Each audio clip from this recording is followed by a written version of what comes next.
একজন ইন্ডিজিনিয়াস পিপুলের সাক্ষাৎকার পেতে পাহাড়ে আসি। জেনে নিব তাদের খাদ্য অভ্যাস, জীবজন্তুর আক্রমণ থেকে ভয় আর তাদের ইতিহাস। চলুন শুরু করা যাক। খাবার পানিটা আমরা অনেক দূরে থেকে নিয়ে আসছি। ফেসবুক আইডি আছে?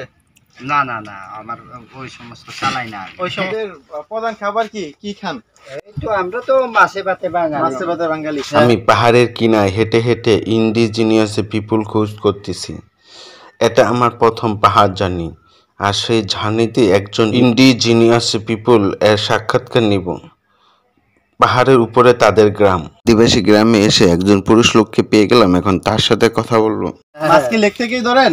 এই তো এখানে পাওয়া যায়। এসব লেগে কি কি ধরনের মাছ পাই আমরা? এখন তো সবকিছু পাওয়া যায়, রুই, কাঁঠাল, চাপিলাও, অনেক রকমের মাছ যা আছে। এটা একটা প্রজেক্ট না সরকার। কাঁঠালের বিষে কি মাছ দিয়ে পাকাবেন? মাছ দিয়ে না, আমরা আপাতত শুটকি দিয়ে খামো। আচ্ছা আচ্ছা আচ্ছা। যদিও সরকারি প্রজেক্ট, এই মাছ কি আপনারা বিক্রি করতে পারেন? সরকারি প্রজেক্ট এখন বন্ধ, এরপরে তো আপনার কিছুদিন পরে এই আগামী মাসের 1 তারিখ মনে হয় মাছ মারা খুলবে, তখন তো বিক্রি করে। এর ছাড়া এই মাছ মারা ছাড়া আপনাদের আর জীবিকা কি? প্রধান জীবিকা তো এই কৃষি কাজ করে। কৃষি ধান ক্ষেত আছে? খাবার পানি কেমনে আনেন? খাবার পানি আমরা একটু সংকটে আছি আমরা। এখানে নলকূপের ব্যবস্থা আছে কি? ও আচ্ছা আচ্ছা, এখানে যদি আপনি 500 ফিটের নিচে পাইপ বসান তারপর বসাবে কেমনে? পাথর যাবে না? যাবে না তো, 500 ফুট তো হলে তো হবে।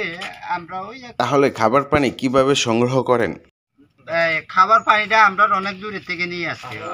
বৃষ্টির পানি কি আপনারা জমাট করেন না? না, বৃষ্টির পানি আমরা খাই না। ওটা তো ভালো পানি না, আর ভালো এখানে পানি ঠিক আপনাদের আছে। বিদ্যুতের কোনো সুব্যবস্থা আছে?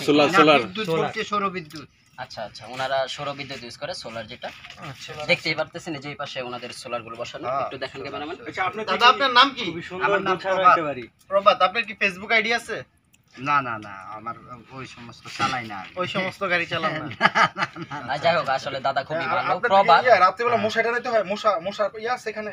না, মশা তো আছে, ম্যালেরিয়া তো মশারি থাকে। টাঙাই। কোন পাহাড়ি জীবজন্তু আপনাদের অ্যাটাক করছে? ভয়ঙ্কর কোন জীবজন্তু আছে এই না না পাহাড়ে? না, এখানে এরকম নাই। সাপ টাপ কিছু নাই?